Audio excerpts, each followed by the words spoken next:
Hello दोस्तों, स्वागत है आपका अपना यूट्यूब चैनल संघर्ष जीएस स्टडीज में। तो आज हम लोग क्लास 10 के हिंदी का जो गद्य खंड का जो दूसरा नंबर चैप्टर है जिसका नाम है 20 के दांत, इसका वीवीआई ऑब्जेक्टिव जो है देखने वाले हैं।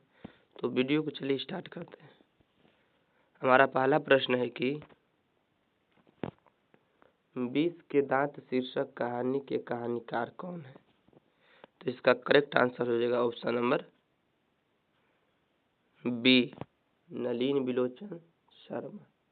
इसका करेक्ट आंसर क्या हो जाएगा? नलिन बिलोचन शर्मा। ऑप्शन नंबर बी जो है इसका करेक्ट आंसर हो जाएगा। ठीक है, सॉरी यहाँ पर टाइपिंग मिस्टेक हो गया, इसमें डी दिया है लेकिन यह गलत है। इसका करेक्ट आंसर हो जाएगा ऑप्शन नंबर बी। ठीक है, चलिए अगला प्रश्न देखते हैं।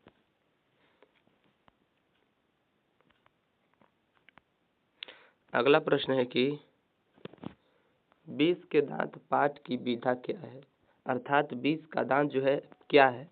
तो यह एक कहानी है। Option number D correct answer हो जाएगा। ठीक है, चलिए अगला प्रश्न देखते हैं। अगला प्रश्न है कि 20 के दांत कहानी किस वर्ग के अंतर्विरोधियों को उजागर करती है। तो इसका करेक्ट आंसर हो जाएगा ऑप्शन नंबर डी, मध्यम वर्ग। क्या आंसर हो जाएगा? मध्यम वर्ग। चलिए नेक्स्ट क्वेश्चन।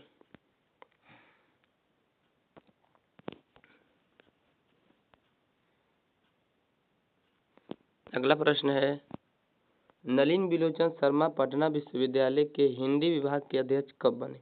तो इसका करेक्ट आंसर हो जाएगा ऑप्शन नंबर ए, 1959 ईस्वी में। Next question. अगला प्रश्न है कि नलिन बिलोचन शर्मा के कहानियों में किसका तत्व समग्रता से उभर कर है।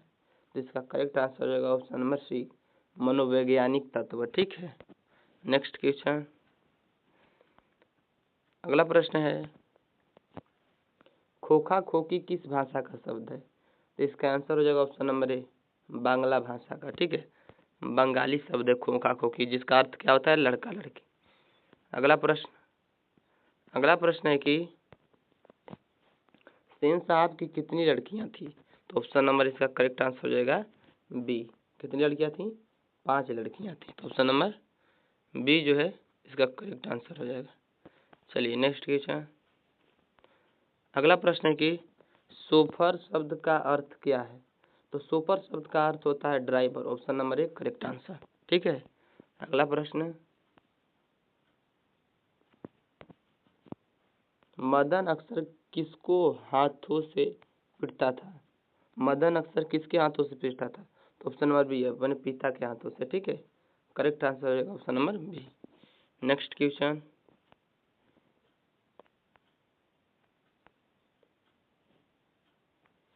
अगला प्रश्न है, ऐसे ही लड़के आगे चलकर गुंडे चोर डाकू बनते हैं, यह पंक्ति कहानी के किस पात्र ने कही। तो यह किसने कहा था? तो सेन साहब ने कहा था। Option number D correct answer हो जाएगा। ठीक है, सेन साहब ने गिरधालाल को कहा था। चलिए अगला प्रश्न देखते हैं। अगला प्रश्न है हमारा,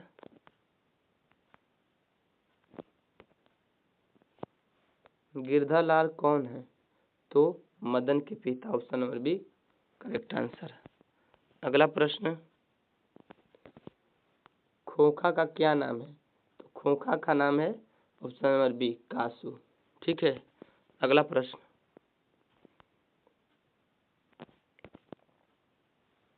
सेन साहब अपने पुत्र खोखा को क्या बनाना चाहते थे। तो option number C correct answer हो जाएगा, बिजनेसमैन या इंजीनियर। ठीक है, चलिए अगला प्रश्न देखते हैं। अगला प्रश्न है कि मदन की उम्र क्या थी। तो इसका करेक्ट आंसर हो जाएगा ऑप्शन नंबर बी, 5 से 6 साल। क्या करेक्ट? इसका आंसर हो जाएगा ऑप्शन नंबर बी, 5 से 6 साल। 5 से 6 साल। ठीक है, चलिए अगला प्रश्न देखते हैं। अगला प्रश्न है कि कासू मदन के साथ किस खेल में शामिल होना चाहता था। तो करेक्ट आंसर हो जाएगा ऑप्शन नंबर डी, लड्डू के खेल में। ठीक है, option number D correct answer. Next question. Madan ने कासू के कितने दांत तोड़ डाले? तो option number B correct answer हो जाएगा 2 दांत। ठीक है, और यह बहुत ही वीवीआई क्वेश्चन है, यह हमेशा प्रश्न पूछता है, इसको जो है अच्छे से याद कर लीजिएगा इस प्रश्न को। ठीक है, चलिए अगला प्रश्न है, गिरधरलाल किस की फैक्ट्री में किरानी था? तो सेन साहब के, option number D correct answer. Next question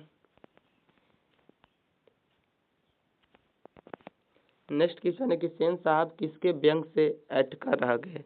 जिसका करेक्ट आंसर हो जाएगा ऑप्शन नंबर ए डॉक्टर महोदय के। ठीक है, डॉक्टर महोदय के व्यंग से अटकर रह गए। अगला प्रश्न है कि मदन किसका पुत्र था? इसका करेक्ट आंसर हो जाएगा ऑप्शन नंबर सी गिरधरलाल का। ये 2 बार क्वेश्चन रिपीट हो गया। चलिए अगला प्रश्न, सेन साहब की कार की क्या कीमत है? तो ऑप्शन नंबर सी हो जाएगा 7,000। ठीक है, 7,000। चलिए नेक्स्ट क्वेश्चन,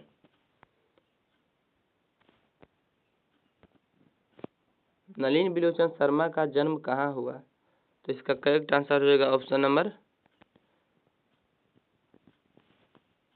एक करेक्ट इसका आंसर हो जाएगा बरघाट पटना में। ठीक है, नलिनी बिलोचन शर्मा का जन्म बरघाट पटना में हुआ था। चलिए अगला प्रश्न देखते हैं। अगला प्रश्न है हमारा, नलिनी बिलोचन शर्मा के पिता का क्या नाम था? तो ऑप्शन करेक्ट आंसर हो जाएगा बी पंडित रामावतार शर्मा। ठीक है, चलिए अगला प्रश्न है कि नलिनी बिलोचन शर्मा के माता जी का क्या नाम था?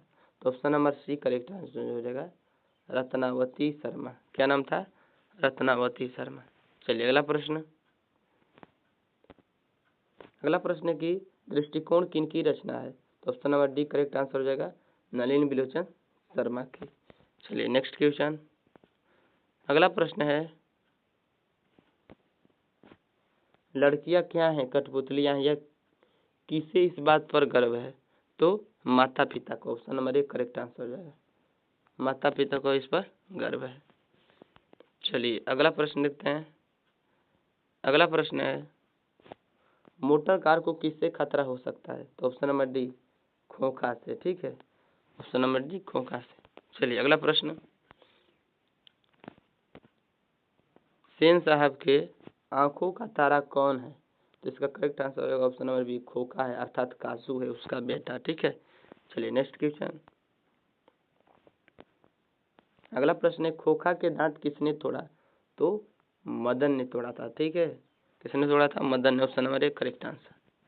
नेक्स्ट क्वेश्चन,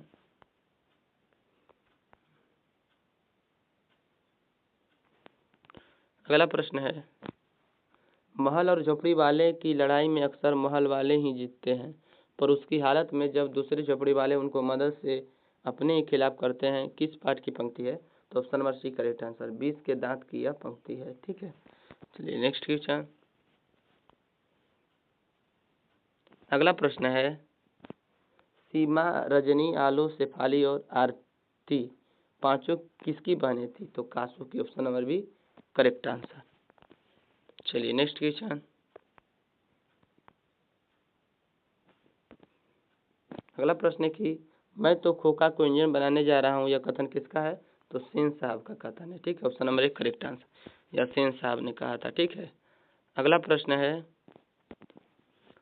मदन के लिए क्या खाना मामूली बात थी? तो इसका करेक्ट आंसर हो जाएगा ऑप्शन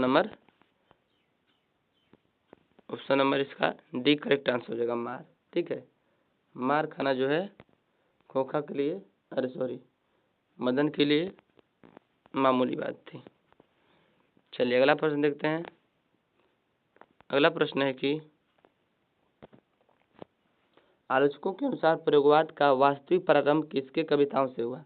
तो option number C correct answer होगा नलिनी बिलोचन शर्मा की कविता से। नेक्स्ट क्वेश्चन है, नलिनी बिलोचन शर्मा की मृत्यु कब हुई? तो option number C correct answer हो जाएगा 12 सितंबर 1961 में। ठीक है, चलिए अगला प्रश्न देखते हैं। अगला प्रश्न है, मदन किसका पुत्र था? बार बार यह क्वेश्चन रिपीट हो गया है, इसका करेक्ट आंसर है ऑप्शन नंबर बी गिरधर का। ठीक है, चलिए अगला प्रश्न, नलिन बिलोचन शर्मा का जन्म कब हुआ? तो नलिन बिलोचन शर्मा का जन्म ऑप्शन नंबर ये करेक्ट आंसर हो जाएगा। 18 फरवरी 1918 को नलिन बिलोचन शर्मा का जन्म हुआ था। सॉरी इसका करेक्ट आंसर है ऑप्शन नंबर सी हो गया। 18 फरवरी 1916 को जो है नलिन बिलोचन शर्मा का जन्म हुआ था। Option number C correct answer हो जाएगा। ठीक है, चलिए अगला प्रश्न देखते हैं। अगला प्रश्न है कि 20 के दांत क्या है? तो option number B correct answer हो जाएगा, कहानी है। चलिए अगला प्रश्न, 20 के दांत कहानी का प्रमुख पात्र कौन है? तो ऑप्शन नंबर सी हो जाएगा, मदन है। कौन है? मदन है। Next question,